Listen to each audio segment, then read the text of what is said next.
Queen Mary I of England was deeply in love with her husband, Felipe II of Spain, and Felipe was a devoted husband, at least in all outward appearances. But as soon as he left England to join the Habsburg campaign in Netherlands, he became cold and indifferent. What made Felipe change so completely?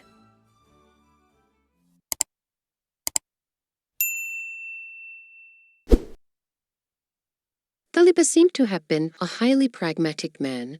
If something benefited him, he would dedicate himself to it with unwavering commitment and responsibility. But the moment he saw no gain, he could turn away without hesitation. At the end of August 1555, he left England, promising to return by October. But many historians believe he never really intended to come back. Perhaps he felt some guilt about leaving Mary, who was so utterly devoted to him. Maybe he told himself, "I'll come back eventually. I just need to take a break from this for a while."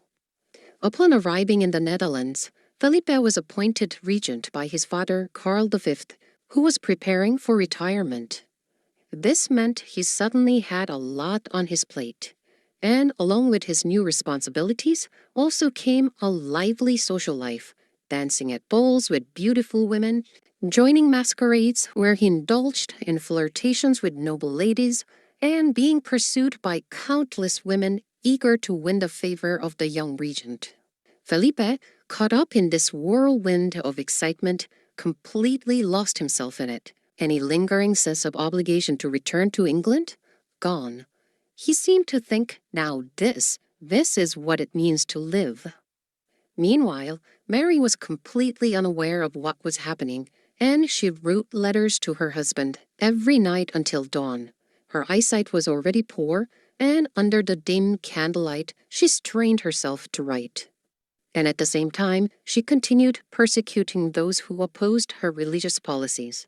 Initially, about 80 people had been executed, but in just 2 years, the numbers swelled to nearly 300 being burned at the stake, earning Mary the infamous title Bloody Mary. Mary had no intention of passing the throne to Elizabeth.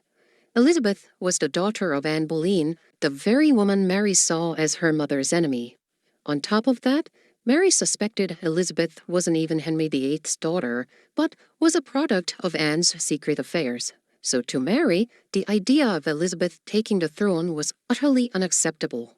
Mary was just waiting for any excuse to strip Elizabeth of her claim.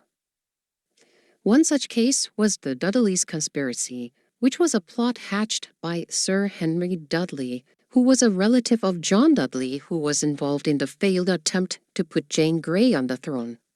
Henry Dudley wanted to overthrow Mary and Felipe and put Elizabeth on the throne.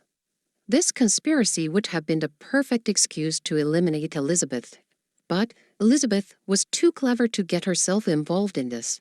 And to make matters worse for Mary, her husband Felipe suddenly began to defend Elizabeth. This was something Mary found difficult to tolerate. So why did Felipe defend Elizabeth? Before leaving England, Felipe met Elizabeth for the first time and was immediately struck by her. He later admitted to feeling a strong attraction to her, saying she had a natural charm that captivated men. He might have thought, perhaps I should have married Elizabeth, not Mary. Or he might have entertained another thought. If the fragile Mary were to die, shouldn't I leave open the possibility of marrying Elizabeth next? Elizabeth, sensing Felipe's interest, may have subtly encouraged it, giving him just enough of a signal to keep him on her side. Felipe also had another, more practical reason for wanting Elizabeth kept alive. If Elizabeth were removed, the English throne might pass to Henry VIII's other sister Margaret's descendant in Scotland, and at the top of that list is Mary, Queen of Scots. That Mary had grown up in the French court and was betrothed to the French Dauphin François, who was the eldest son of Henri II and Catherine de Médicis. And England falling onto the side of France was something Felipe wanted to avoid at all cost. So for all those reasons, Felipe was on Elizabeth's side. In fact, he became the one person who ensured that Mary wouldn't disown or eliminate her. Instead, he wanted to get her to marry a Habsburg relative. As for Elizabeth, she had no intention of marrying the Catholic candidate Felipe put forward, or Felipe himself if that thought ever occurred to her at that time. But with her life constantly hanging by a thread, she knew that Felipe was her only real lifeline, and she played that to her advantage. And despite her deep resentment, Mary had no choice but to spare Elizabeth to keep her husband happy. Once Felipe was in the Netherlands, his feelings for Mary had completely cooled, and any sense of obligation to return to England has long since faded. So why did Felipe turn so cold? There may have been many reasons, but the most significant one was likely the humiliation he felt after Mary's false pregnancy. It had been a source of mockery across Europe, and for Felipe, this was an unforgettable trauma. And after that, he became deeply skeptical about whether Mary could ever actually conceive. And even if there were some remote possibilities that she could, he wasn't about to stake his future on such a fragile hope. Meanwhile, his life in the Netherlands was far more enjoyable. He was surrounded by charming women and lived as he pleased. Looking back on his time in England, he felt nothing but regret and disgust. But then, things changed again. In February 1556, Felipe had managed to secure a truce with Henri II of France. But Pope Paul IV, who had been elected to the papacy a year earlier, was unhappy with this truce. Unlike his predecessor, who had been politically aligned with Spain, the new pope opposed Spain and sided with France.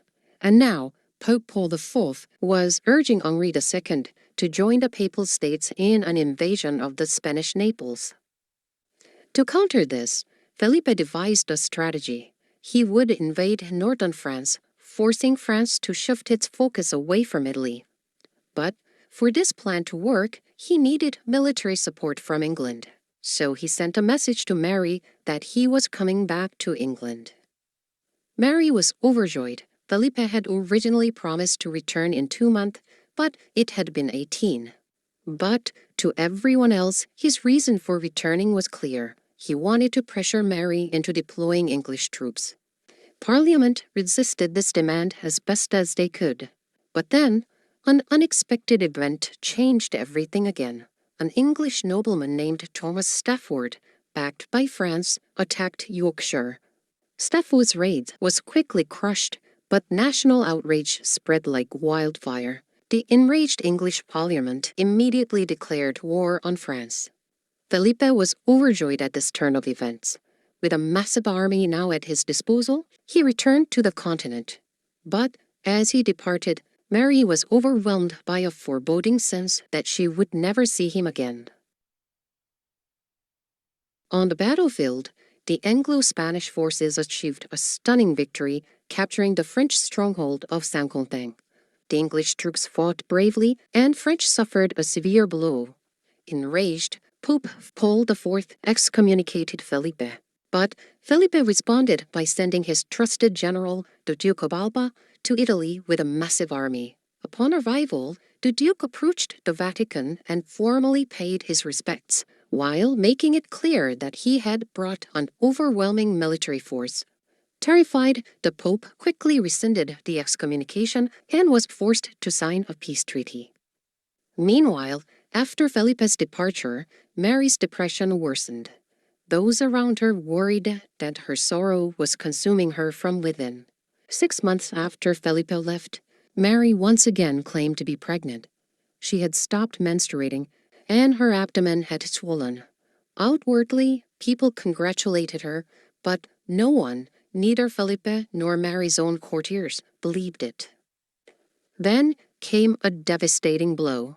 In January 1558, the French, still reeling from their earlier defeat, launched a surprise attack on Calais, which was England's last foothold in France. After holding it for over 2 centuries, England lost Calais in a single strike. This news shattered Mary. It was a much more significant loss than just the land itself. Losing Calais meant losing England's last link to the continent. She was overwhelmed with guilt, blaming herself for blindly following her husband and leading her country to a disaster. Despite her guilt and depression, she held on to one last hope. If she gave birth to a child, Felipe would return. She had a birthing chamber prepared and waited. But as the month passed, reality set in. There was no baby. And with that, her final hope was gone. Consumed by despair, Mary withdrew into her chambers, ordering the continued persecution of Protestants with increasing severity. Meanwhile, her health deteriorated rapidly. And so, at just 42 years old, the severely ill Mary awoke one morning and summoned her ladies-in-waiting. She expressed her gratitude to them, then she summoned all her remaining strength to offer her final prayer. And as the priest raised the Eucharist, Mary took her final breath. Yet, even as she lay dying, Felipe never returned to see her. When he heard of Mary's death, his comment was, "I felt a reasonable regret for her death." He had moved on. And with Mary's death, Elizabeth ascended to the throne of England. What happened next to Felipe and Elizabeth? That is the story for the next time.